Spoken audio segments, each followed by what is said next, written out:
बढ़िया? हाँ बढ़िया मेरा You have a speech to make, right? Yeah, sorry. नहीं The buzz. कौन है evaluator? Yes, Samantha Cross. If she doesn't turn up, let me do that evaluation. Yeah, let me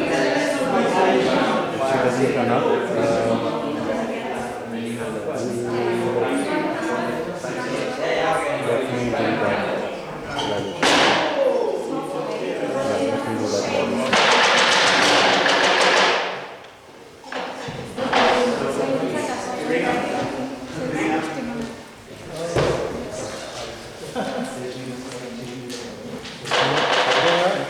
See you, man. good to see you too. I've registered now.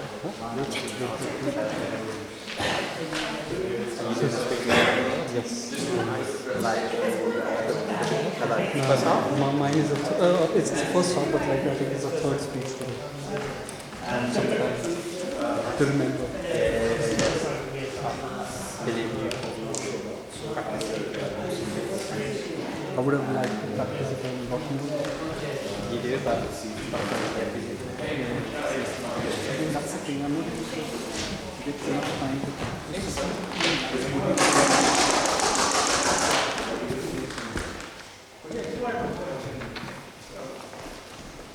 Good evening. Good evening, fellow Toastmasters. Good evening. Most welcome guests, good evening. I'm your Sergeant at Arms this evening. Welcome. Briefly, just a few housekeeping. If you have your mobile phone on, can you put it on silent or switch off, please?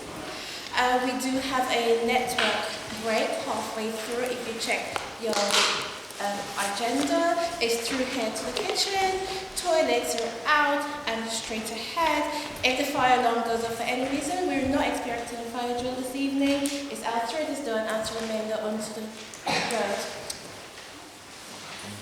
Mobile phones, yeah, definitely switch those off. Thank you very much. I'll now hand you over to our president, Mr. David Hall. Good evening, Trojans. Good evening, guests. Lovely to see you this evening. As you know, we've just finished our renewal season. We've said goodbye to one or two members. We've said hello to several new members. So we've got that kind of ongoing cycle that we have in this club because some people come and some people go. Sadly, we've lost some of our longer-term members, people like Jake Hazeldine, who is pretty much permanently down in Cornwall now. Sunda Lama, who is involved in business activities that mean he's actually in Nepal for a quite significant portion of time. But he did send a lovely message on the WhatsApp channel this morning, and you know, he's always welcome back, as indeed is anyone. So, out with the old, in with the new kind of thing, but it's time for us to move forward and take the club with its new base of members. Good evening, please come in. But we've had a good set of renewals. Our club continues to be in good financial health, and we're working on a number of things that we will be presenting to you that we were discussing at our recent committee meeting, and more on that will follow. The other key thing to note, people, is that next week we have a meeting that is not an ordinarily scheduled meeting, but next week on Thursday the 17th, right here at the usual time, will be the Area 29 competition, and there will be competitors from Trojans, there will be competitors from Riverside, and in the table topics contest, but not the humorous speech contest, there will be a competitor from GSK. Oh, and Metadata. Okay, I haven't heard that. Okay, and Metadata. Awesome, wonderful. So it looks like we will be having 2 contestants in the humorous speech contest and 4 contestants in the table topics contest. And that's partly due to a change in the contest rules, which I've argued against, but unfortunately not won the argument, which is that when an area has more than 4 clubs, only the top person goes through in each of the competitions. I'm totally comfortable with it in table topics because there will be 4. I'm still not happy with it in the humorous because it means there are only going to be 2, but the rules are the rules, and unlike our Prime Minister, I intend to follow them to the letter. So, without further ado, I will pass over to our Toastmaster for this evening. I wish you all a lovely evening, and I'll be checking in again. Well, I'll be speaking, and I'll be checking in with you again at the end. But now I'd like to hand over to Irina.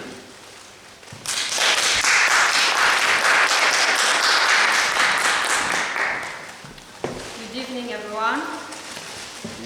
So my role for today is first of all to check on how you're feeling today. So we start, but this is very good, this is slightly, and this is not so good. How are you feeling today? Oh, good. My job is going to be easy for today. Explaining the agenda for today, you all should have in front of you a paper, which is the agenda. If you don't have, your colleague might have it, so share it between you two. The first part of the meeting are prepared speeches. So we have 4 prepared speeches, and each speaker is going to have an evaluator. The evaluator is going to give him feedback on how to improve, what he's done good, and where he can challenge himself. Once we finish the first part, we're going to have a networking break, and after the break, we're going to have what we call impromptu speeches or table topics on your agenda. This means everyone, if you are a visitor, if you are a member, and if you want to take part into this, you can, because what will happen, if you register, you are being called here, and the table topic master is going to give you a topic where you have to improvise for 1-2 minutes a speech. So everyone can do that. If you're interested, you can register that. You can register yourself during the break to Kerala. Okay? So that's the agenda for today. And now, because I know everyone's been working or has college, university, study, wherever it is, we want to start the meeting on a positive note, positive vibes, and I have a small activities for you. Tanush is going to help me out. So the idea is we're going to demonstrate it, and after that we're going to do it together. The activity is to release all the negative feelings that we have.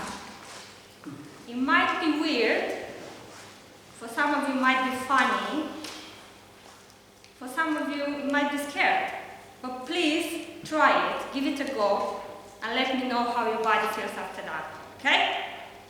So we're going to start by warming up, and I'm saying 3, 2, 1, okay? So we're warming up, warming up, warming up. You can feel your hands are really warm. 3, 2, 1.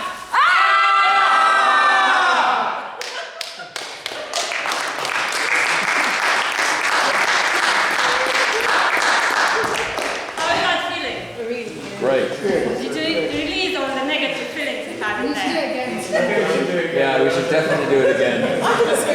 Miss the arm. One more time. Warming, warming, warming, warming. 3, 2, 1.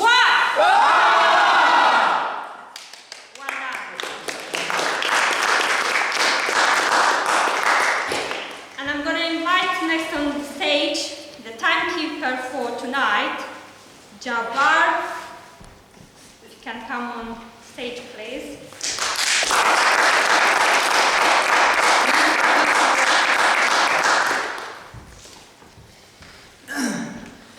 Good evening, Toastmaster, fellow Toastmasters, and most welcome guests. One of the most important skills that you can acquire when learning to give a speech in public is the ability to express an idea or thought in a specific period of time. My job is the role of the timekeeper, and each Toastmaster meeting has an assigned timekeeper who will keep track of the times of each speech and will give various reports throughout the night. Now, if you take a look at the agenda, you will see 3 columns with 3 different times, and each time represents a light. Now, when you approach the first time, you will see a green light. When you see this, don't panic, it's perfectly fine. The green light means you have plenty of time left. But then, when you approach the second time, you will see an amber light. Now, when you see the amber light, you might want to start to think about wrapping up your speech and giving out the last key points of your speech. Because then the next light that you will see will be the red light. The red light means now that you might need to quiet down now, and you'll have 30 seconds left. If in a competition, if you go above the 30 seconds, then you will be disqualified. However, this evening we will keep it light and you will not get disqualified. However, I urge that you let out the last key points of your speech so we can keep to the agenda of the time. So good luck, and I hope you have a good evening. Thank you.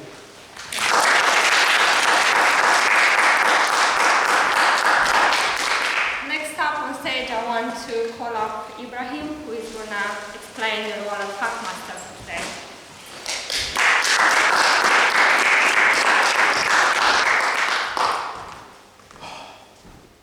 The Hackmaster is not very common. A lot of clubs they don't use, so only few clubs use. The Hackmaster basically speaking is very important. Also listening is very important skill, and in general communication and in Toastmaster, every communication, listening is very important skill to learn, and it's very helpful because when you're listening, the people appreciate what you're doing and increase their confidence. So I will be taking a notice, and at the end of the speech, I will be coming here and I will be asking a question. So if you know the question, please raise your hand. Don't shout or anything, just raise your hand and answer the question. And I don't know if we have, normally we give out the sweets. I don't know if we have sweets today.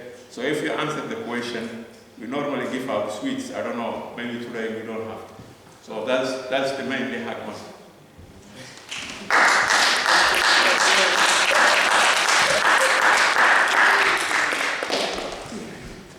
To evaluate the first speaker, I'm going to ask Simon to stand up and explain his role and objectives of David's speeches.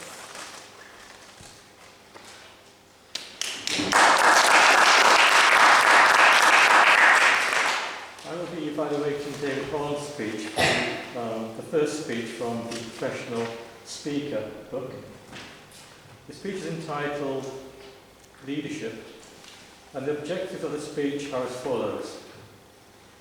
Establish emotional support of the audience, use a speech style to deliver, and, the writing's quite small, I'll be difficult to read it. Use a speech style and delivery to effectively inspire and move the audience to adopt your views as a collective and reaffirm its own. The time for this speech is from 15 to 20 minutes. Great. I'm going to welcome on stage David.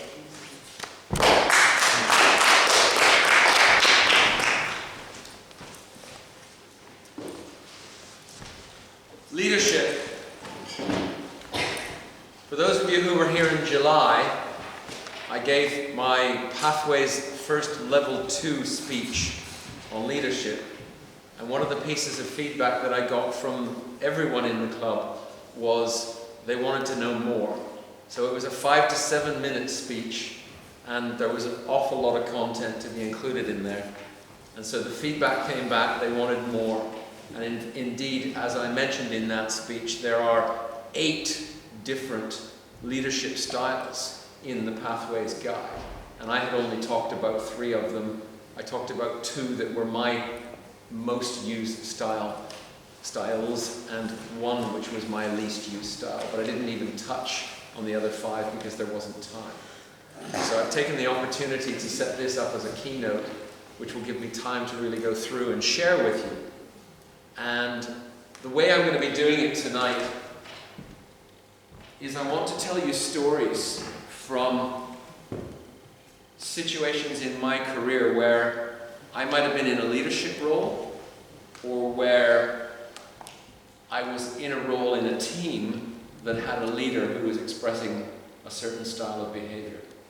And one of the really, really interesting things as you research leadership is, bless you, whilst each of us might have a preferred style in a certain circumstance, that actually all 8 styles of leadership have their time and their place, and that to be a really skilled leader, you need to be able to adapt those styles. So I will still have my least favorite style, and I know it's my least favorite style, but as you'll see when I go through it, there are circumstances where I have to be like that in order to achieve certain objectives.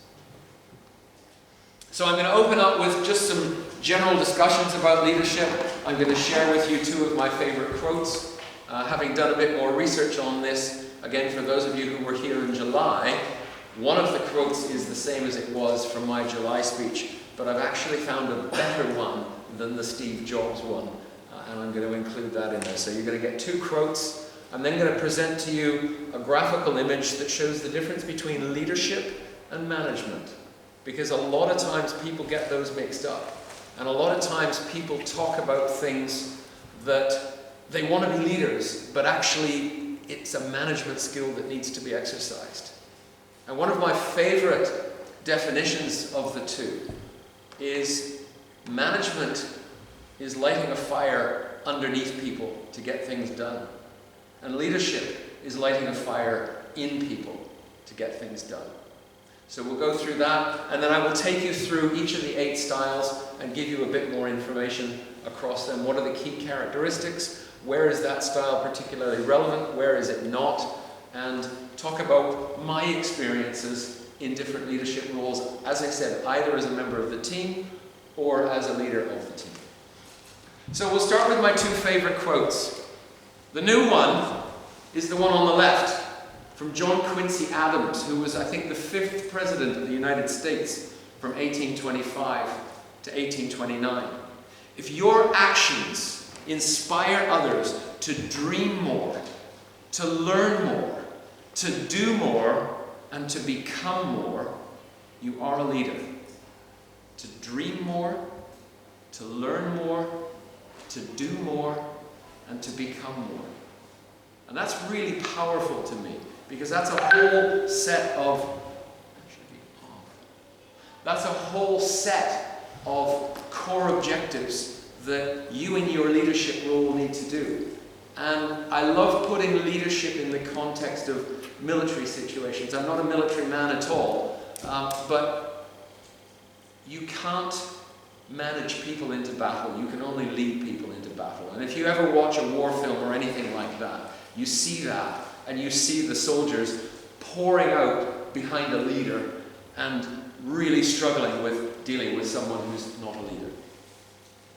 So dream more, learn more, do more, and become more. I think that's so powerful. The other one, which was on the presentation last time, is from Simon Sinek. Is there anyone in the room who's not heard of Simon Sinek? Okay, interesting. So Simon Sinek is a thought leader. He works in the world of work and engagement and challenging things to do new. He has a TED Talk. It's actually a TEDx talk. And it is the most viewed TEDx talk, which as of last night had 47 million views. He wrote a book called Start With Why. He then wrote a book called Leaders Eat Last. He's just written a book that's coming out in the next month called The Infinite Game. He's a real thought leader in the world of work and how to make the world of work a more positive place. And he actually has a personal vision that everyone in the world gets up in the morning and looks forward to going to work. And it's really interesting because statistics show that somewhere in the range of, it's that 80-20 rule again, somewhere in the range, and this is staggering, somewhere in the range of 80% of people are not looking forward to going to work. So if he can help to make changes on this to get those people enthused to go to work. And he says leadership requires two things. It requires a vision of the world that does not yet exist, and it requires the ability to communicate it. And so if you put those two skill sets together, do more, learn more, become more, do more, learn more, dream more, learn more, do more, become more, and a vision of the world that doesn't exist, and the ability to communicate that. Those two really meld together in a very, very powerful way to give you an image of what leadership is all about. And for those of you who are newer to Toastmasters, you might not realize, you might come along here to a Toastmasters event and think, well, this is a club that's about public speaking. It is, but it's also a club that's about developing your leadership skills. And that's why leadership is such an important thing, and it's such a powerful skill set that you learn through the Toastmasters process. So leadership versus management. I love the way they've positioned this. So in the middle where there's sort of a Venn diagram, and I know it's only 2, not 3, but in the middle where you've got the crossover between leadership and management, you're accomplishing goals, you're mobilizing resources, you're achieving a vision. But if you look at management, well, management's focusing on what needs to be done. And I'm the boss, so I'm going to tell you, so this is what needs to be done. We don't want to have any risks, let's just minimize risks, let's focus on achieving the task. Carla, it's your job to do this. Sumi, it's your job to do this. Samantha, it's your job to do this. I'm telling you, I'm instructing you. We'll just go with what's going on. I'll approve it, I'll sign it off. You must follow the rules. So my little thing with Toastmasters where I disagreed with the rules. Sadly, I didn't win, but I didn't want to follow the rules and I fought it. Expect control. So when the boss says something, well, that's control and that must be. And the boss assigns tasks. Come over here to the leadership side. And it's all about what are the goals? Where are we going? What is it that we want to achieve? What is it that learn more, dream more, do more, become more? What is it that's that compelling vision of the future that I'm trying to communicate to you? I sell it to you. So I don't say, Carla, you must do this, Cam, you must do this. I say, okay, Carla and Cam, we've got this issue to deal with. This is what we need to address. This is how we're going to achieve what we need to do. Carla, your skill set is this. Cam, your skill set is this. I need you two to work together on these things. I'll look after these things, but here's what we're trying to do. Are you guys on board with that? So it's selling it to you, not saying, do this, do this. Take risks. If we're creating a new world, if we're creating something that hasn't existed previously, you've got to take risks. We don't know what's going to happen. Does anyone work in marketing? No. Okay, fascinating. So in marketing, you're out there trying to win new leads and trying to win new business. You're trying to get more business for whatever it is you're doing. For the company you work for or for the business that you run. You're trying to generate more opportunity. You're going to try things. Some of them are going to work and some of them aren't going to work. That's okay.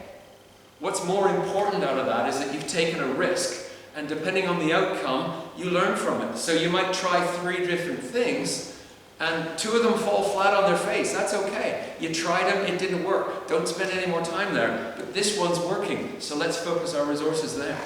But until you've tried all three, you don't know which one. And it's a fascinating thing. I've had exactly this thing. As you guys know, I've got a book launch coming up next week. Yesterday, the final ticket was taken. So I've been running a bunch of different marketing campaigns, and I found one that was working really, really well. I've got 100 people coming to my book launch next week. I took a risk. Go against the grain, do something different, motivate the team. Again, it's that, let's do this together. It's that shared sense of responsibility. Break the rules. So I fought the Toastmasters hierarchy.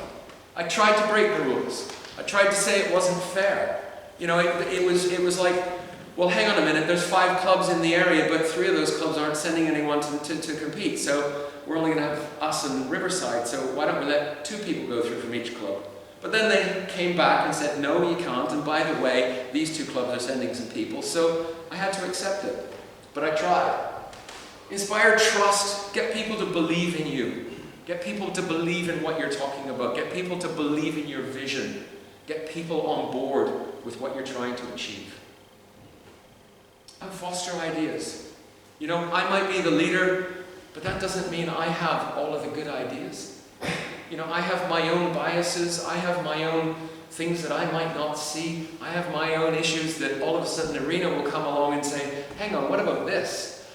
Wow, brilliant idea, and that could be the solution that leads to the big breakthrough. So, fostering ideas. So I hope you're clear on the difference between leadership and management. It's not to say that management is a bad thing and leadership is a good thing. They are both necessary. In the right time and in the right place. Management, as I say, is kind of like lighting a fire underneath someone when something needs to get done. Leadership is lighting a fire within them so that they really drive forward. But you need the two.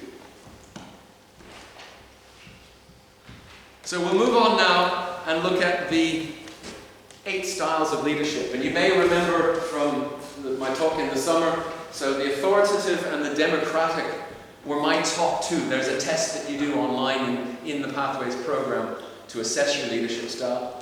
And bureaucratic was my least preferred style. But again, as you'll see, there are times when it comes in. So we'll walk down, I don't need to repeat them here, you guys can read them. I'll take you through each of the 8, showing where they are, and then we'll close out with a kind of a calling to you guys to think about where you want to take this in your own leadership journey. So the affiliative leader, and I've just done these alphabetically, but the affiliative leader creates a cohesive unit by focusing on teamwork and harmony. Let's bring everyone together. Let's make this a nice, warm and fuzzy place. An affiliative leader is collaborative, and they have high emotional intelligence. So they're very good at reading and understanding the feelings of all of the people in the room. And it's not necessarily the ones who speak up loud. You know, sometimes it's the quiet ones that are sitting over there in the corner who actually have the best ideas and actually have their hand on the pulse, but for some reason they're not communicating. Or it might be that one of the ones who's normally loud and expressive has kind of retreated within themselves. So what's that all about? And trying to just understand and get a feeling for where these people are in their own heads. They motivate by creating positive relationships. So let's make this work together. Let's all pull in together. And let's pull on the strings. So when I was talking to Carla and Cam, it's like, okay, Carla, this is your strength. I recognize that, you recognize that. That's a really positive thing. Cam, this is your strength. Let's pull that together as well.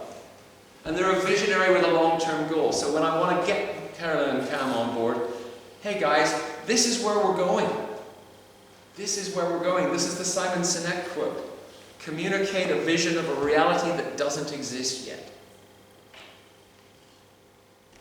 This style works best when you're in a situation where trust has been broken, or where stress is high, morale is low. So I've seen this in my last PLC job, where we went through a huge global acquisition and restructuring, and we got the whole restructuring job done. And then a week after that, Lehman Brothers went bust, for those of you who remember the financial crash. And all of a sudden we had to go through another massive restructuring. And morale in my team was really low. Everyone had worked super hard, and we had done everything we said we were going to, And then one day, just out of our control, the brown stuff hit the fan in a very big way. And I had to gather the team together and be like that. An altruistic leader personalizes the approach to each team member. So I'll treat Carla differently than I'll treat Cam, differently than I'll treat Samantha and Tanush. Motivates by giving them empowerment. Focuses on actively listening. So let me hear what everybody's saying. Let me take in all of that information. Let me make sure that the members of my team feel heard. And my best example of this was a boss of mine from about 25 years ago. There were 4 of us working in a European finance team. He was the European CFO, and there were 4 of us who reported to him. And we had some major issues inside the company following an acquisition that we'd done. And he sat down with the 4 of us, and we spent 3 or 4 hours together one afternoon, and he just listened to what we had to say. And that felt so empowering for us, because we knew that he was listening, we knew that he cared. And that was in a culture where we already had a very positive thing and a high morale, so it worked really well in that environment. Sometimes this type of approach doesn't work so well when time is of the essence. Like, okay guys, we've got to do it, we've got to do it now. You know, you might be in a situation, again, I'm a finance person, we've got a cash flow crisis on right now, we've got a big tax bill that's due in 6 weeks, we've got to collect £100,000 of debtors. We've got to get them in, so let's get focused. This kind of an altruistic style doesn't work then. It's too nice. You need to be a bit more directive then. The authoritative leader gives long-term direction and focuses on the end goals. Guys, this is where we're going. These are our targets. These are our objectives. Let's focus on what we need to do to get there. Is there anything that we're doing right now that isn't going to get us there? Well, let's stop doing that. Let's focus on what we need to do to get there. This leader is often more knowledgeable than the rest of the team. They motivate by inspiring enthusiasm, and they give clear directions and set standards. The bureaucratic leader, this is my least favorite style. So the bureaucratic leader is all about setting rules. I've made the decision, that's it. There's no discussion. Motivates by discipline and demands compliance. You will follow the rules because I've made that decision. And I communicate from top down. There's no dialogue. This works when there's an immediate decision. This works really well in crisis mode. Guys, we've all got to pull together on this. Here's what I've decided. Here's what we're going to do. Carla, you're going to do that. Tanush, you're going to do that. Ibrahim, you're going to do that. Is everyone clear? Let's go. I've been in too many crises in my career to pick one of them out. A coaching leader helps team members to build skills for the future. Focuses on developing teams that haven't yet reached their full potential. They motivate by challenging the individual, by working with them as a coach to draw the solution out of them, and creates a sense of positivity and happiness. Works really, really well in a one-on-one situation. It's tricky to implement when you're dealing with someone who's resistant. Some people don't like to open up, and that can get difficult. The democratic leader relies on bringing the whole team in and reaching a consensus. I'm very happy to share these slides, by the way. The democratic leader is comfortable when others take the lead from time to time. So I don't need to be the boss all the time. I'm very happy for Suneet to step in, or very happy for Jayesh to step in at certain points in time and take over. Focus on participation and use collaboration and communication. This works when you need everyone, so when you're dealing with a really creative, thorny problem, and you need input from everyone. But again, it doesn't work so well when time is of the essence. The innovative leader shares a vision of the future, pursues excellence, encourages the team to come up with ideas, encourages the team to be creative, motivates the team by respecting creativity, and even when creative ideas don't work out, doesn't crap all over them when they don't work out, but thanks the people for the fact that they came up with an idea that was a possible solution. And they're very collaborative in their conversation. This style works best when solving complex problems, and doesn't really work well when people are scared of taking a risk. And the pace-setting leader. Right, we've got a pace, let's go! Come on everybody, I want you to embrace these subjects. Let's get productive, let's set some high standards, I'm going to lead from the front. And by the way, I can give you detailed instructions. Sorry, I don't need to give you detailed instructions. Let's just go and you guys we'll figure it out on the way. It's sort of that example of, hey, let's all run off the edge of the cliff and invent the parachute as we're jumping down.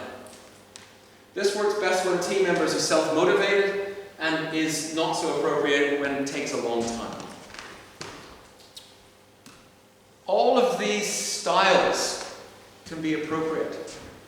The question I ask you, ladies and gentlemen, is which is your preferred style amongst those eight? Madam Toastmaster.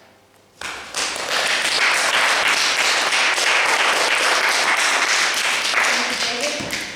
Can we have 1 minute on the clock to complete the evaluation for David? So on your seat, you should have one of these slips.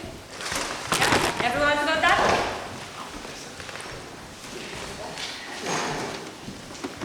So in here you have the first one is first speaker, and you have here a space where you can write your feedback, yeah? And then you can tear it off, just like this, and give it to the speaker, okay?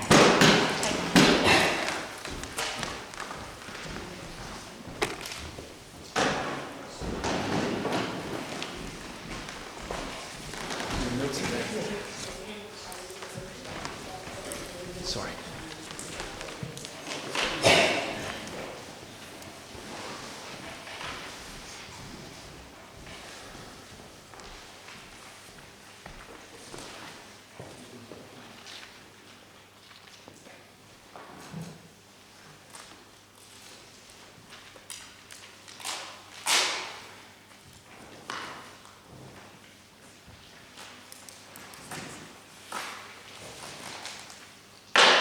Coming up to the next speaker, can I ask Kam to stand up and give the objectives of Rupa's speeches for today? Okay, so Rupa's doing a speech on Pathways, which is presentation mastery, understanding your communication style. The objectives are to share a communication style and its impact on professional and personal relationships. Avoid reporting on the content of the product. So Rupa will have between 5 and 7 minutes. Thank you, Kam. Therefore, I will invite Rupa with speech entitled Argo, Too Many Channels. Can you welcome Rupa, please?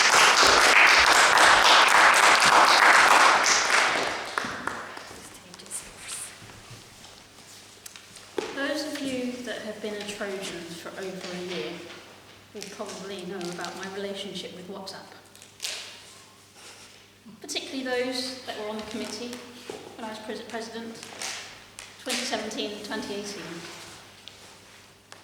It took Tanuja's persuasive influence and democratic style during a committee meeting to convene everybody and vote for me to join WhatsApp.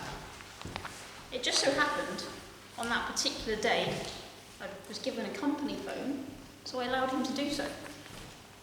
Conveniently, the same phone I accidentally lost around this time last year. It's not about the blue ticks that cause people anxiety. It's not about how WhatsApp sometimes crosses the boundary of the professional and personal dialogue. Madam Toastmaster, fellow Trojans and most welcome guests, I don't have a personal issue with WhatsApp, but I hope to share with you in the next few minutes about how it is a channel, along with many others, that perhaps has had an issue in the way we communicate with each other. First, the keyboard warrior. Anyone know what I mean by that? I'm sure I've done it. You might know yourself that you do it. The person at work that just sits and types email after email, and when you get to email number 5, you think, hang on a minute, let's just pick up the phone, let's have a conversation. My current main source of income is for a software firm where most of my role is taking people to dinner, wining, dining, that kind of thing. Tiring, but fun. Every now and then, though, I become the sniper and get sent in when there's a complaint to deal with. About 3 months ago, one of our largest accounts, the MD decided he wanted to leave. Enter Rupert. No one had been able to communicate with this guy for about a month before. He was just sending emails saying, "We've spent this much with you, it's not working, don't bill us anymore." Somehow, myself and my colleague managed to get back in the door and not speak to him, but a couple of other stakeholders in the business. It looked like we were doing okay. Until last week, when, again by email, he said, "Why are you taking money of us? We spent this much with you, it's not working for us, cancel." At this point, pretty much everybody in the business was fed up with him. So what did? We cancelled. What he didn't realise is how much his business was dependent on that software. In between the cancellation and his realising of it, he'd sent me a couple of other, shall we say, rude emails. The trouble with email and these kind of forms of communication is you can't really take it back. I now have to go and see him in a couple of weeks. I'm expecting an apology. I probably won't get one, but we have to work together. Scenario number 2. The salesperson that's scared to pick up the phone. I rewind about 4 years ago. I was contracting with a healthcare business. Again, doing okay. Only had to do maybe about a day a week with them. At the time, or when I took on the role, I was reporting directly into the managing director. I had autonomy and I just needed to report in progress once a week. About 3 months into the role, they'd hired a sales manager. I had one conference call with this person and nothing else for about 4 months. When a meeting was called, someone obviously thought maybe myself, the sales manager and the MD should have a meeting. And they tagged it on to the back of a meeting that they were having with a customer, the other side of the country. I got in my car, thought it was going to take about 3 hours. Their meeting with the customer had got cancelled that morning. Said sales manager thought to inform me about this cancellation via email. By the time I found out about it, I was about an hour away from, I think the meeting was in Lincolnshire. It was pretty much time to come home. So I invite you to think, in that kind of scenario, what would you have done? What should she have done? What was the best mode of communication? Luckily, they still paid me for that day. And about a month later, said individual was no longer in my business. We then think about Toastmasters. As David referred to in his speech, Toastmasters is not just about public speaking, but many of us think that's what we're joining for. When I did my quiz on communication styles, I scored very highly in initiating, and I still understand that to be my default style. It's tiring, but it is my default style. When I think about the roles that I've had over the last 3.5 years as a Toastmaster, I reflect also on how the different ones I've had to adapt to. Initiating still is my default style. However, I've had to be supportive, analytical, and directive in the various roles I've had as a Toastmaster. I'd like to invite you guys to think about whether or not the mode of communication you next choose to use is the right one. And is it about public speaking, or are we really here because we've forgotten how to truly communicate with each other? Madam Toastmaster. Thank you.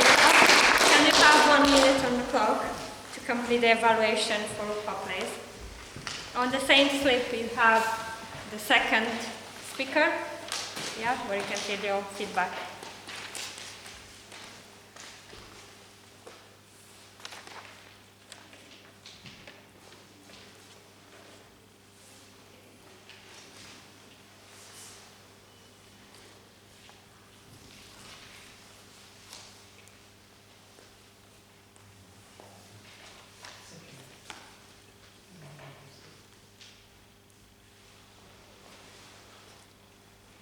Coming up to the third speaker,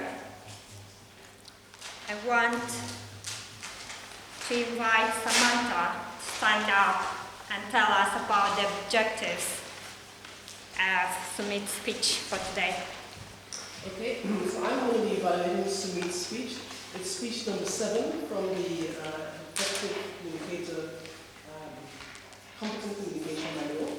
And the objectives are to collect information about his topic from numerous sources, to carefully support his points and opinions with specific facts and examples, and illustrations gathered through research. It's 5 to 7 minutes. Please also have some personal requests for me to increase me to the note for, which I'll leave that one. Thank you, Samantha. Can I invite Sumit with his speech entitled How I Sold My Soul? Sumit.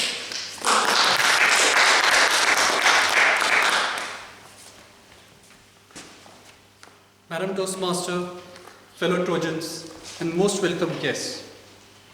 Today, I'm going to plead guilty for selling my soul.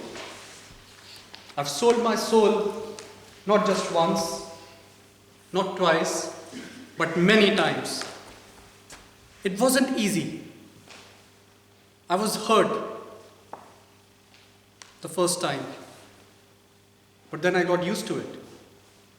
And then it went on and on and on.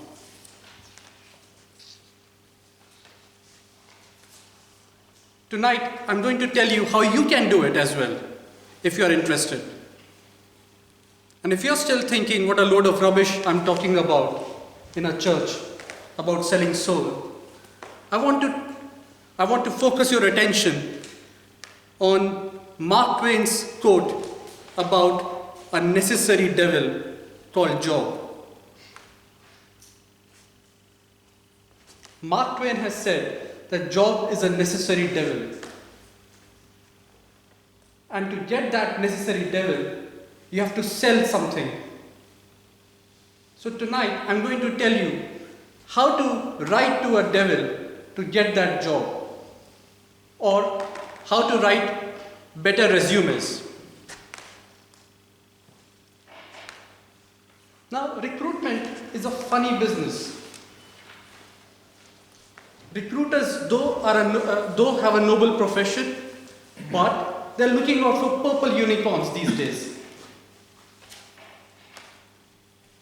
They might be looking out for a 30-year-old with a 20-year work experience and giving a salary of a 10-year-old. There was recently a study done on recruiters, on how much time they spend on your resume. Can anyone take a guess what was the result? 10 seconds. 7 seconds. Quite close. 7 seconds. And how much time do you prepare for your resume, for your application? Think about it. Yes. Exactly. So today, I'm going to tell you 3 specific actions that you can do on your resume to make it slightly better or improve your chances of getting into an interview. First recommendation I would say is always have an explicit bullet point in your CV. Never have paragraphs, always have bullet points, and those bullet points should be very, very specific. When I say specific, those bullet points should contain what have you done, how did you do it, and what was the result. For instance, I saw a programmer's CV and he has written, developed a computer application for telecom industry. Instead, if you would have reworded it as developed a voice calling application for a software startup using Java, which reduced cost by 15%, how much better it would have been.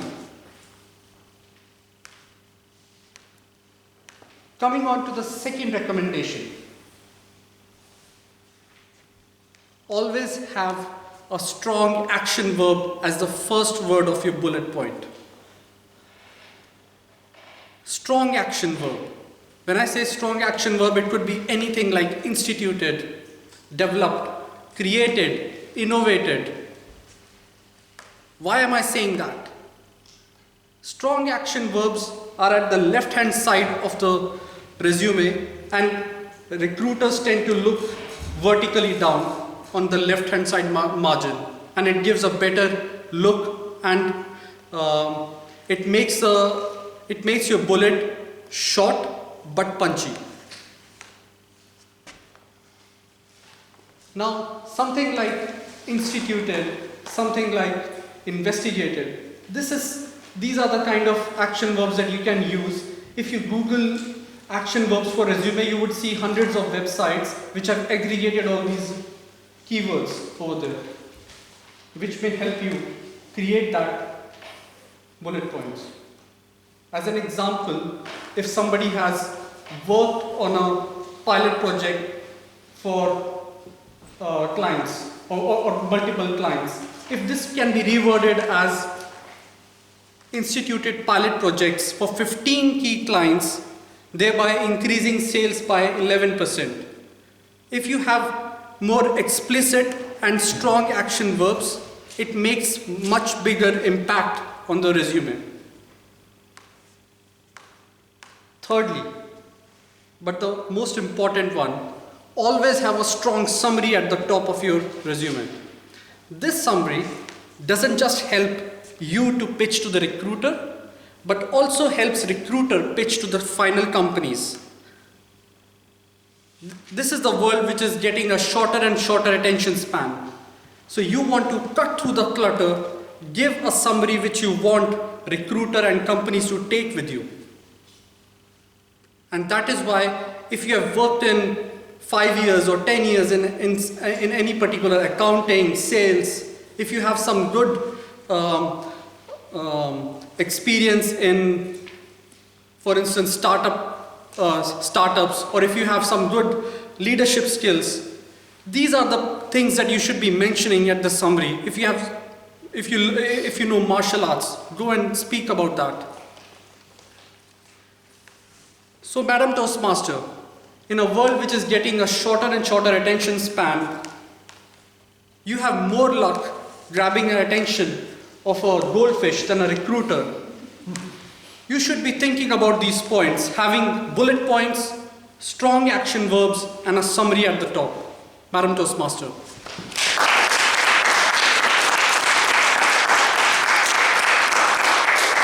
have 1 minute on the clock to complete the evaluation for Smith. First speaker on your slip, yeah? Third.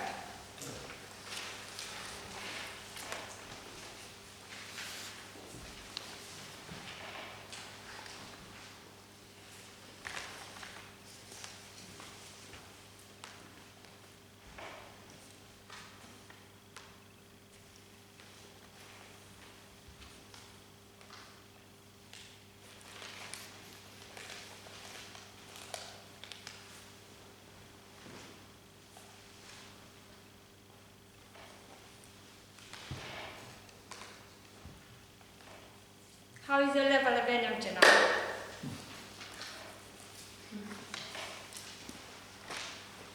Kind of less hands than when we started. I know we already have 3 speakers and we have 1 more to go. So before that, can I ask everyone to stand up, please? To energize the room. Everyone to stand up. Don't take too long because we're going to stay here till 10 o'clock. Everyone turn to the right. That's it. To the right. Get closer to the person next in front of you. Carla, who we're going to cast. Yeah, that's it. So you can touch his shoulders. Yeah? No anything else, just shoulders. Yeah? And massage. How is that feeling? Great. Enjoy it. Now turn to the left hand side. Do the same thing to the next person. So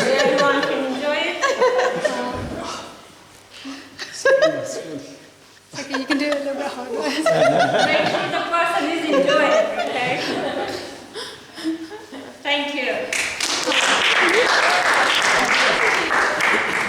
can sit down now.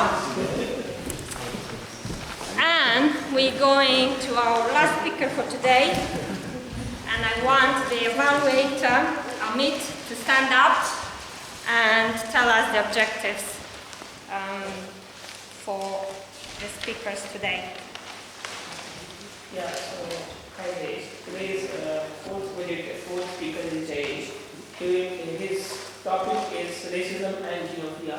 It's a very interesting topic, living in a country of multicultural country. So he is working on the competent communication level 5, which talks about real body speak. So most of the part of his communication is how he presents, what kind of body gesture, what kind of eye contact, what kind of smooth language and natural way of speaking he uses to talk about his topic. Thank you.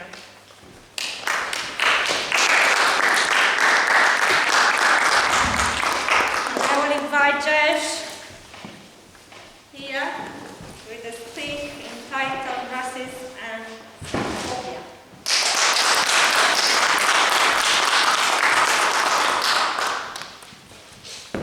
Let me paint a picture of the 1960s. It was a time of happy flower power, hippie, dancing around, just having fun.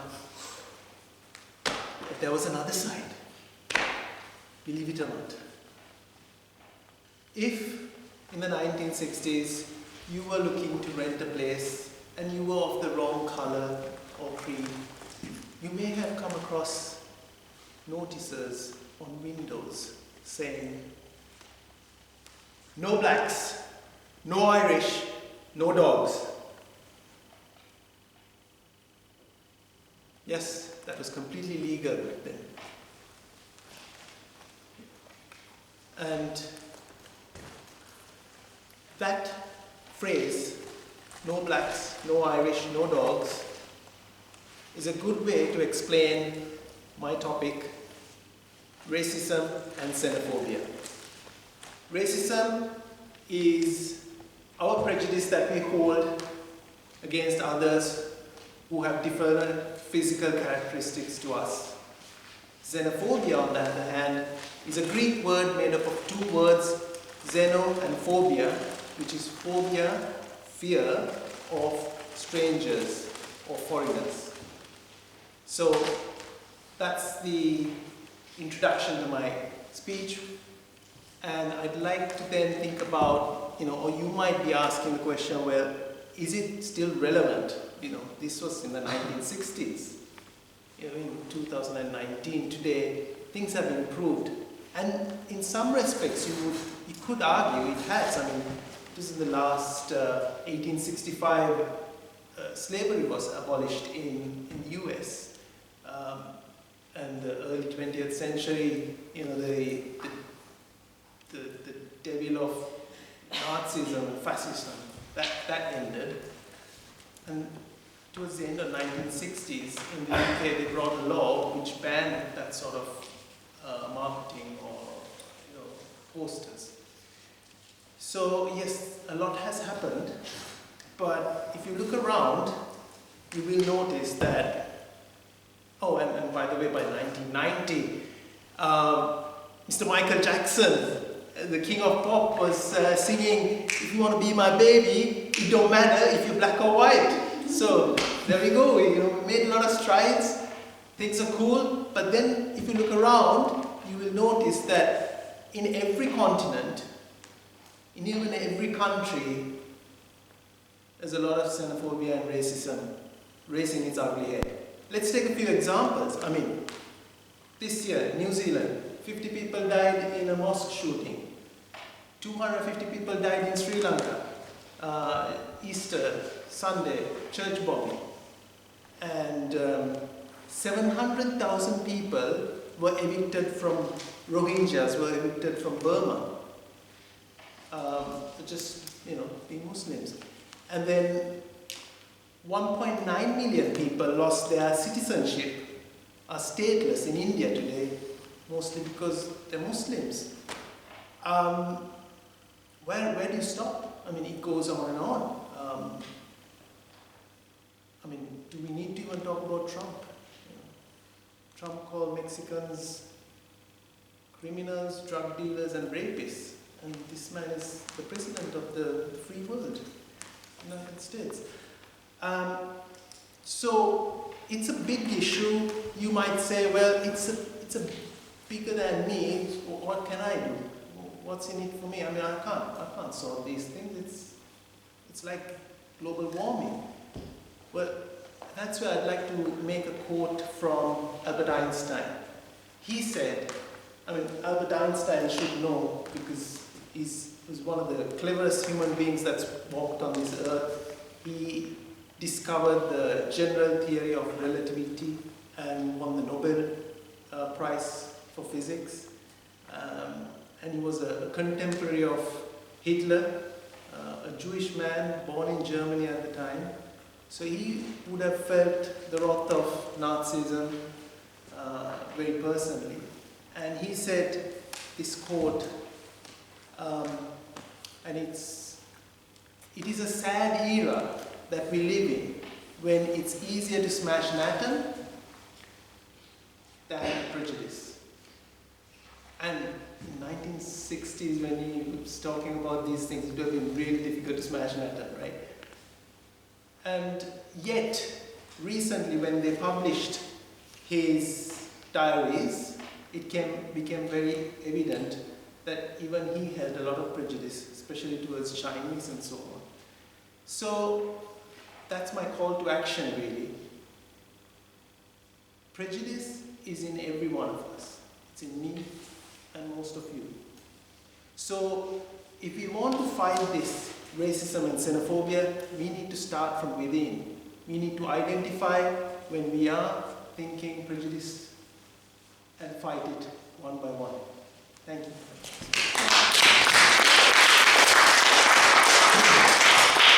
Can we have 1 minute on the clock to complete evaluation for Jayesh? You can use the topics master slip, yeah, to fill in for the fourth speaker, yeah?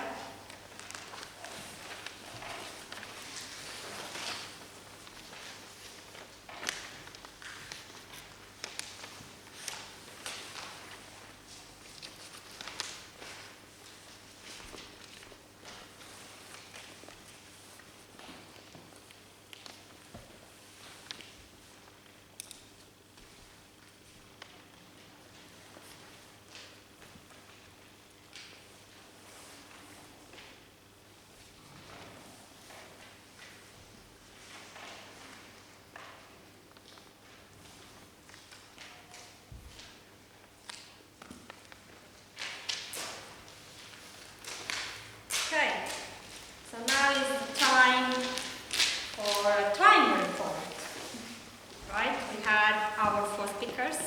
Can I invite Jabbar on stage to give us a report on time?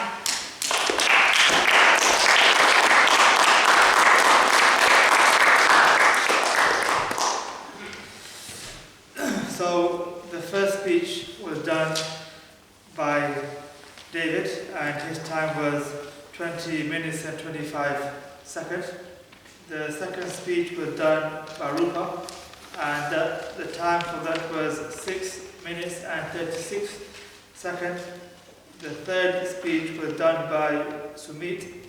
His time was 6 minutes and 44 seconds. And the last speech was done by Jayesh, and that was a time of 5 minutes and 53 seconds. Thank you.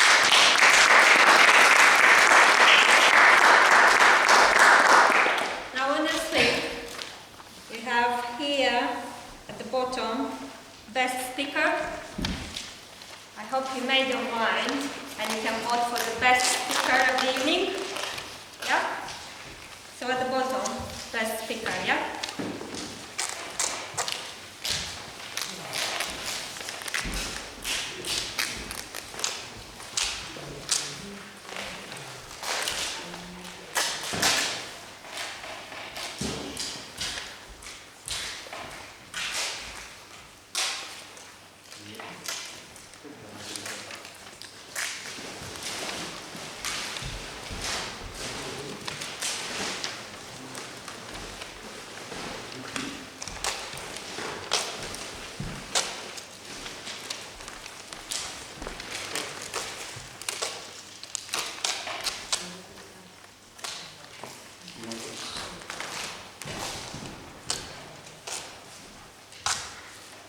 slowly getting towards the second part of the evening, which is my favorite one, the learning one.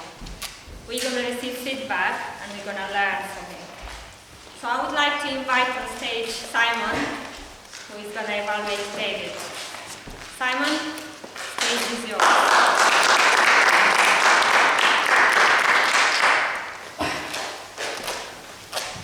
The problem is, can I read my own writing? David's speech was about leadership, and I've decided to divide my feedback into 7 areas just to make it slightly easier for me to address the issues in the speech. The purpose of the speech, I believe that this was established straight away when David started talking about leadership and management, and brought in later into the speech the difference between what leadership is and what management is, which is basically the lighting of fire under somebody is associated with management, and lighting fire within somebody inspires leadership. So that immediately got me hooked, because it established a very, very simple definition of both leadership and management, which is a non-managerial person myself, I didn't really understand. He also used the analogy later on in military terms, which again further established the difference between an army going into war. Armies are led by generals, effectively, but they're managed lower down by lower classes of officers. Those were the words that David used. I'm just re-emphasising it in my own language so I can understand again the points that David was making. I found this speech both inspirational and enthusiastic, but was it actually suitable for this audience? And the reason why I raised that point is because I don't know what a lot of your backgrounds are, whether you're in retail, management, professional. And so, would your interest be captured by what the speaker was talking about? But I felt as the speech progressed, he brought a lot of people on board through questioning the audience and bringing out relevant examples from Toastmasters, which is, as well as public speaking, a means of developing your leadership skills by picking out people from Toastmasters and arguing the functions that they have and how they should go about them.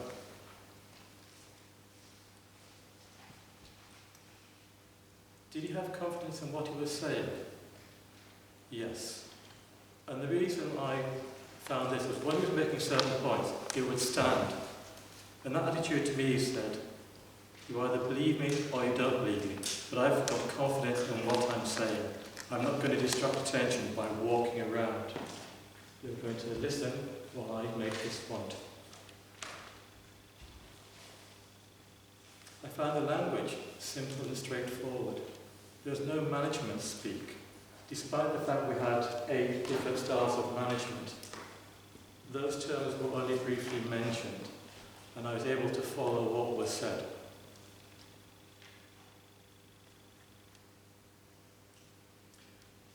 The use of slides I felt was a bit troublesome at times. A lot of them were quite wordy, and initially you were repeating what was on the slides verbatim, but as you progressed, you were able to talk around the slides and emphasise relevant points, at the same time as bringing out personal experience, which I found made it also more relevant to people, because although you're not management yourselves, you've been in situations whereby you've experienced the kind of feedback and the kind of topics that are being raised there. I found the body language. Thank you, Simon. Okay, David, I'll go offline with you. I think it's been a long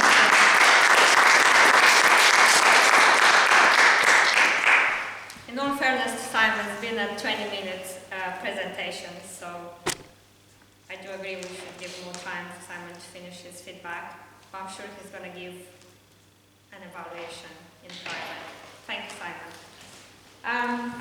to invite next on stage Cam, who is evaluating Rupa.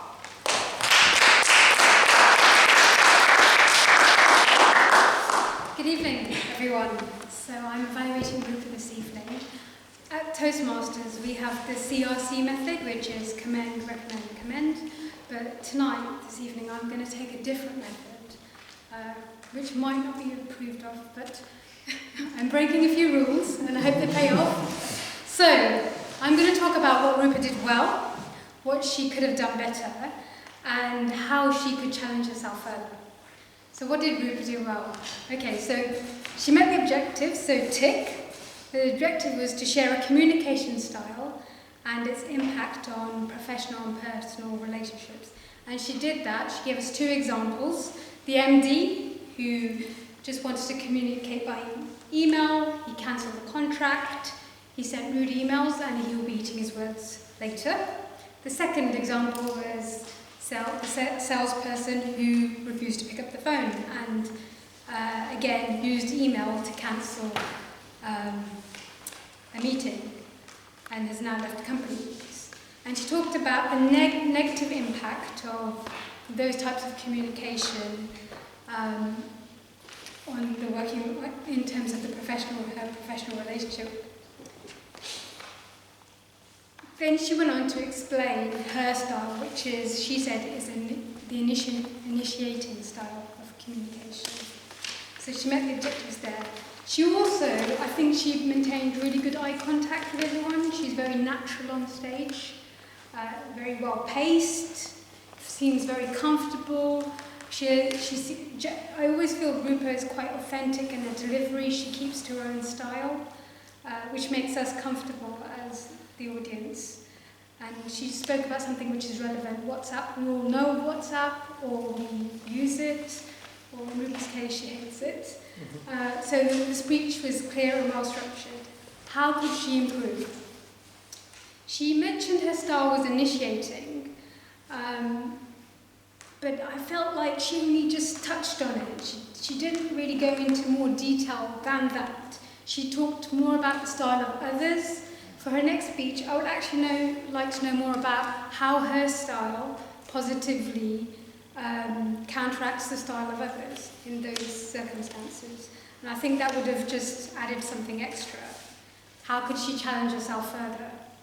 Her title was, Too Many Channels. And I really wish she had brought that frustration of that title and brought it into her speech.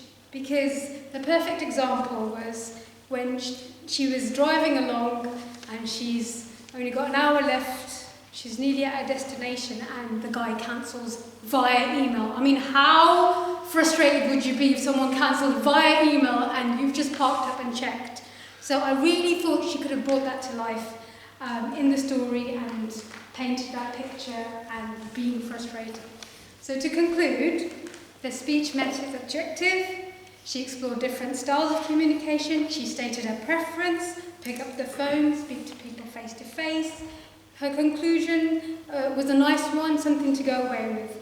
Is the mode of communication you're using the right one? Thank you, Rupa.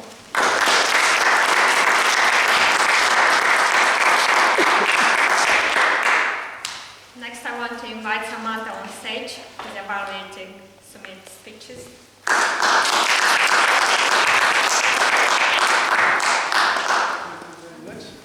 Toastmaster. Yes, tonight I had the privilege of giving feedback on Sumit's number 7 speech.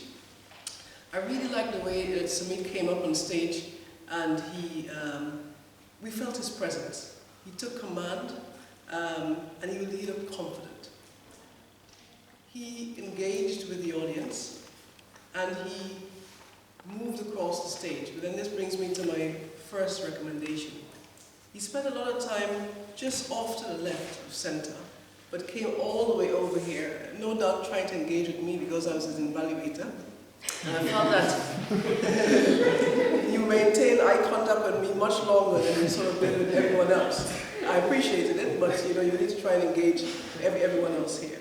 You clearly outlined the purpose of your speech. You said that you sold yourself to the devil being the job, and you want to make it easy for us to understand how to do that. I like the way that you went around clearly outlining how to improve one's resume.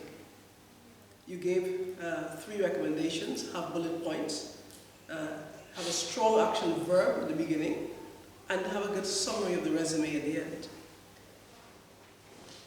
You then mentioned within the speech that it takes about 7 seconds for the recruiter to look at the CV. And that was an opportunity, I felt, to sort of perhaps use some vocal variety there. 7 seconds.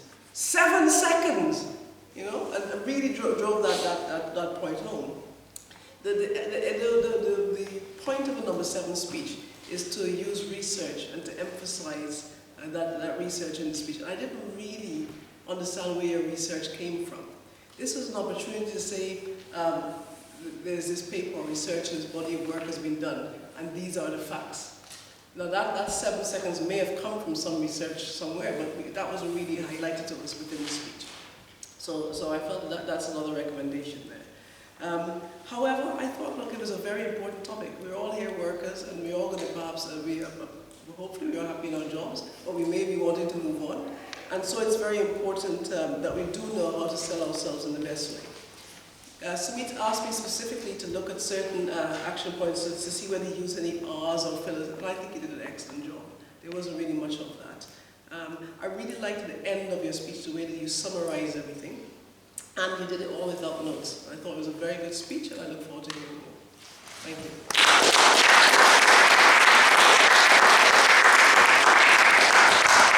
Next, I want to invite Amit on stage. He's about to enjoy his speech.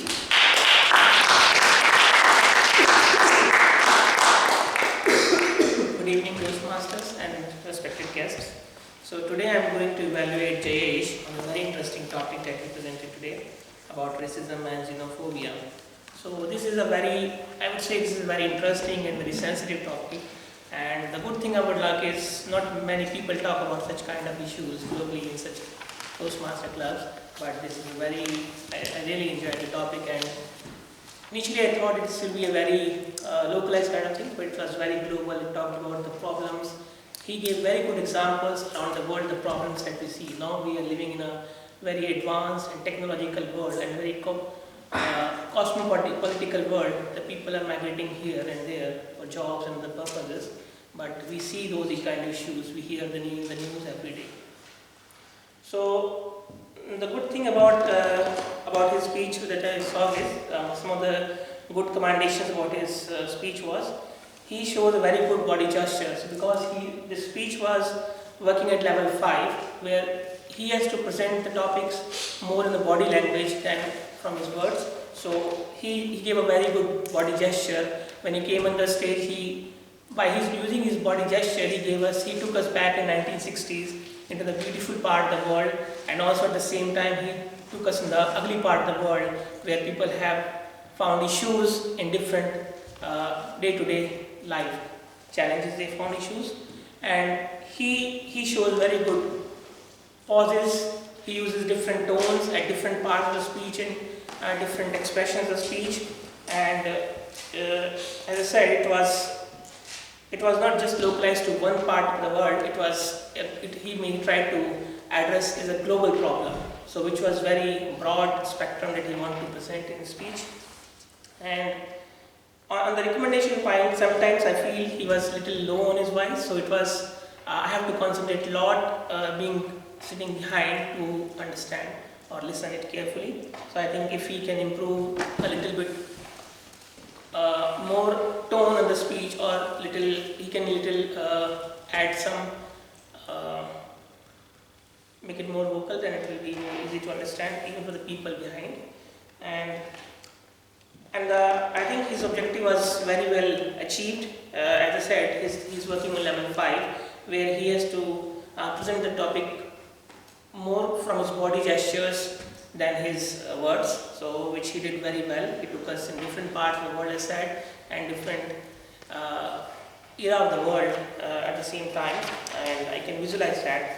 And in the end, he concluded very well by saying, call for the action. because this is not a problem that he clearly mentioned. He was very clear in his ideas that this is something he cannot, as an individual, we cannot solve. But at the end, it's call for action for us, because sometimes we feel prejudiced and we think different. So sometimes we feel prejudiced within ourselves as well.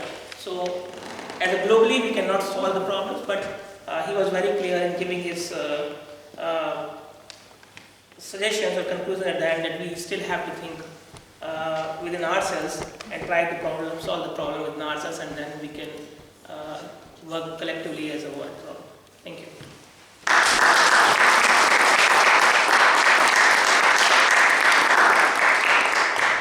Now the fun part of the evening for someone else.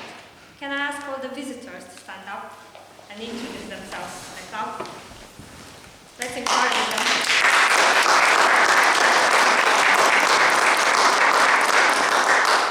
Should we start from this side?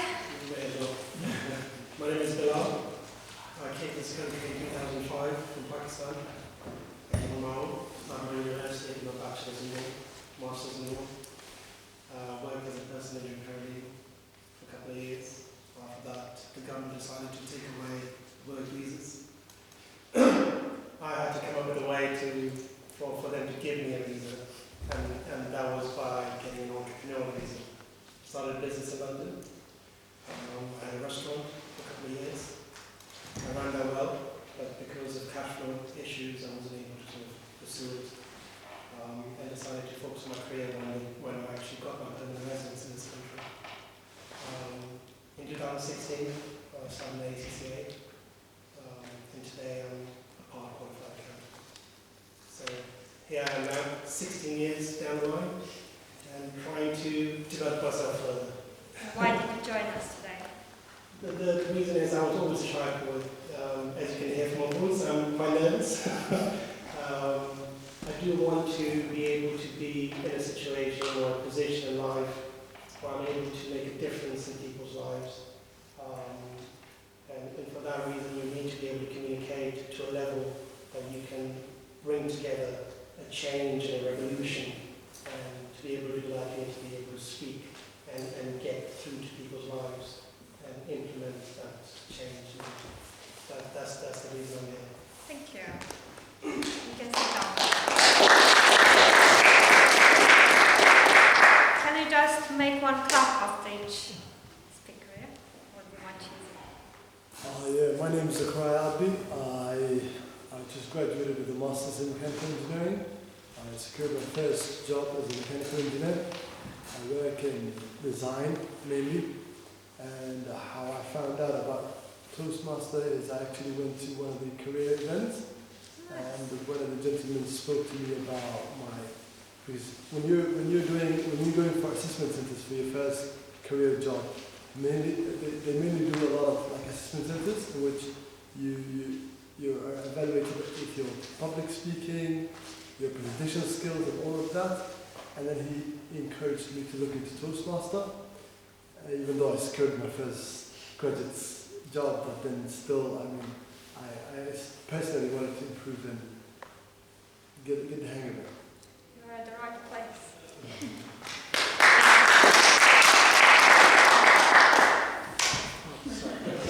Yeah? Okay. Hello everyone, my name is Dennis. Some of you might recognize this face because about 2 months ago was my first time I came here. Didn't come back, maybe I was a little bit scared, but today I've decided I'm going to sign up, so that will mean every 2 weeks. Excellent. Every 2 weeks I'll be attending the sessions for the next 6 months. Hopefully, That's a commitment. that is a commitment. It's in writing, right? So be prepared to see this face a little bit more. Do I have anything else to say? Actually, I do. Let me tell you. When I came to that last session, I don't know if you guys remember, it was the day before the hottest day on record in the United Kingdom. I just remember being in this room and sweating like crazy. And yeah, that was a fantastic experience, and I want to thank you all for welcoming me in such a nice way on that day. And if you hadn't if you hadn't all been so nice, I probably wouldn't be here again and essentially signing up and committing to the 2 weeks. Thank you. One clap. Okay. Do you want to introduce yourself? Sure. My name is Jackal. I'm new to the UK. I just recently moved here from Canada on September 16th, so it's been less than a month. I'm here on a 2-year work visa. I haven't started my full-time job yet. On October 28th I will. My background is in accounting and finance and marketing and data marketing as well. I've been involved with Toastmasters over in Toronto, Canada, and right now I'm just exploring and visiting different groups in the area. I'm new to Northfields, Ealing. This is the name of the group, I guess. Nice. And yeah, nice to meet you. Thank you.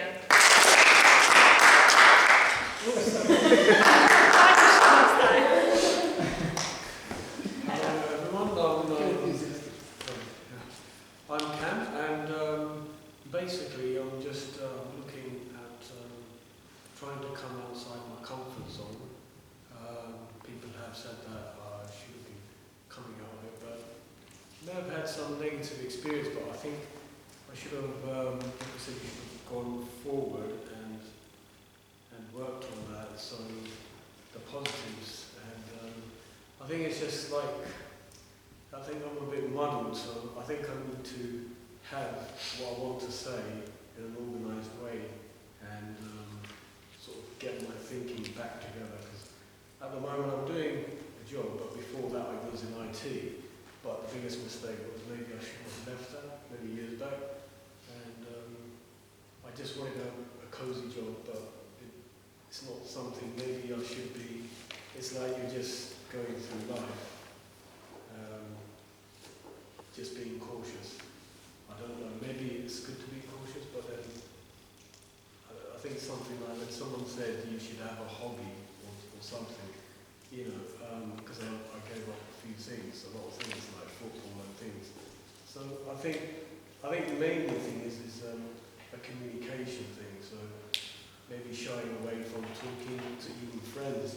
So it was like, no, I can't come out. I can't. You know, it's like making excuses. But the thing is, it's like when you want to say something, I think you should just say something, and rather than keep quiet about things. So I just basically, I want to be able to communicate better. In an organisation.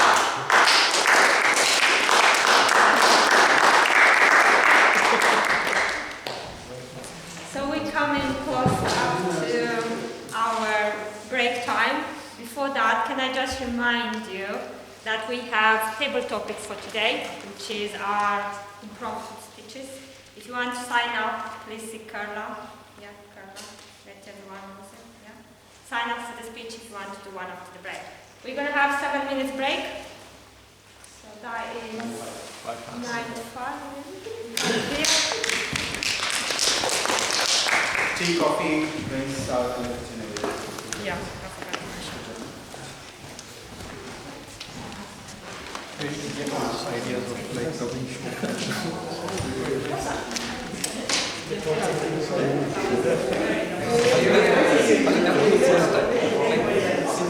I was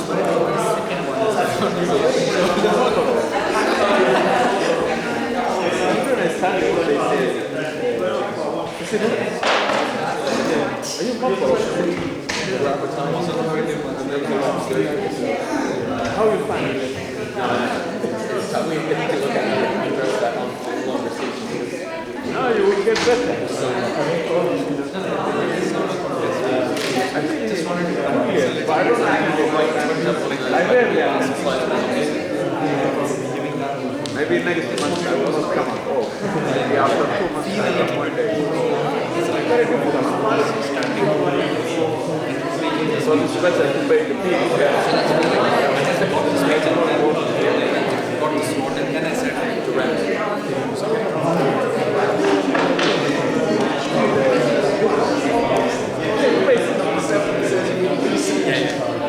I mean,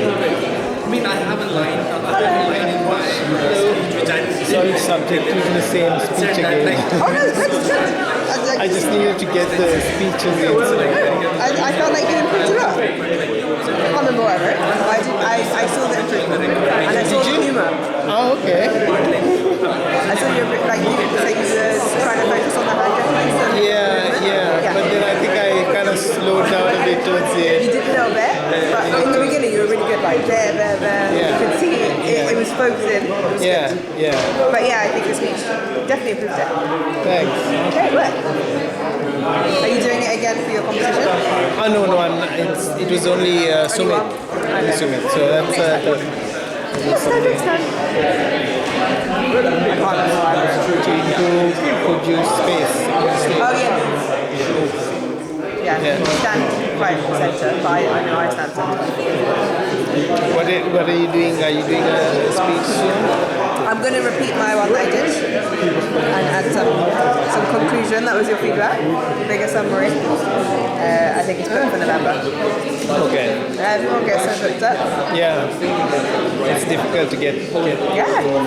I saw 2 people dropped out today. Yeah. So I didn't have time to do something new. So that, no, it's good. If you can get it ticked up. Yeah. This is still recording. Is it? Is it? Oh, he'll edit it. Someone press that? The second. I done second. Allah.